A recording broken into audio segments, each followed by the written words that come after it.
What's a superstition in your family that started because of one specific event? My family literally freaks out if anyone looks in a mirror at night, and it's completely taken over our lives, but none of us ever talk about why. Growing up, my house was like a horror movie after sunset because my mom would cover every single reflective surface with blanket sheets, anything she could find. Mirrors, windows, the microwave door, the TV screen, all of it gone after dark. I thought everyone lived like this until I went to my first sleepover at 11 and saw Julie just casually brushing her hair in front of her bedroom mirror at like 10 p.m. I nearly had a panic attack on the spot. The rule was simple. No looking in mirrors after sunset, period. If you did something awful would happen to someone you love. Not to you, but to someone you care about, which honestly is way worse. My mom would check every room before bed, yanking down anything reflective like she was possessed. She'd scream if she caught me anywhere near a mirror after dark. I broke the rule once when I was 13. I was at that age where you're testing boundaries and stuff, and I'd started wondering if this was just some weird control thing. So one night when mom was working late, I deliberately stood in front of the bathroom mirror after sunset. Just stood there staring at myself, heart pounding like crazy, waiting for something to happen. Nothing did, obviously, because it's a stupid superstition, right? The next morning, my little brother Robert fell down the stairs and broke his arm in 2 places. I know logically it's just coincidence, but the timing fucked me up so bad. I never told anyone it was my fault, but I've never broken the mirror rule since. Never. Not even when I went to college, not even when I moved in with my boyfriend Nolan 3 years ago.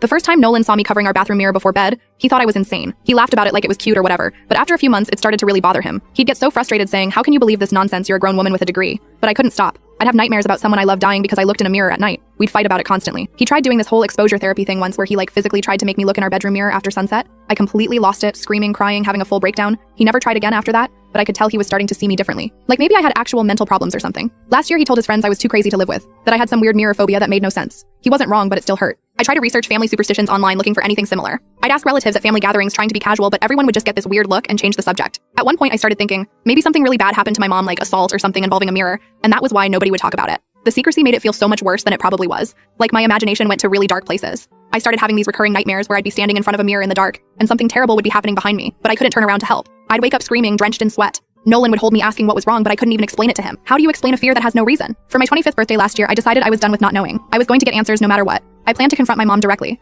Demand she tell me the truth even if it was painful. I deserved to know why this strange rule had controlled my entire life. Why I still wake up in cold sweats checking that my bathroom mirror is covered. But I never got the chance to confront her because my grandma fell ill suddenly and had to move in with us after her stroke. She needed constant care, and the timing just never felt right to start a big dramatic confrontation about family secrets. Grandma had good days and bad days. Sometimes she'd be completely lucid. Other times she'd get all confused, mixing up names and events. One afternoon while mom was at the pharmacy, grandma kept getting all these memories mixed up, talking about events that didn't make sense. Then she handed me this faded picture of a little girl I didn't recognize. "That's your Aunt Alina," she said. "Your mother's twin." I froze because mom never mentioned having a twin, ever. Grandma just kept talking, not realizing she was telling me something completely new. She told me how they were identical, how they used to play tricks on everyone, how they were inseparable until the accident when they were 8. Apparently they were playing this game they made up called Mirror Sisters, where they'd stand on opposite sides of mom's vanity mirror in the dark with just a candle and pretend they were each other's reflection. They'd been told not to play with candles, obviously, but they were kids being stupid. Alina accidentally knocked over the candle, and her nightgown caught fire. She died from the burns 3 days later. My mom was right there watching her own reflection burn. She couldn't save her. Grandma said mom hasn't looked in a mirror after dark since that day. She believes if you look in mirrors at night, you might see something awful happen to someone you love and be unable to stop it, the way she did.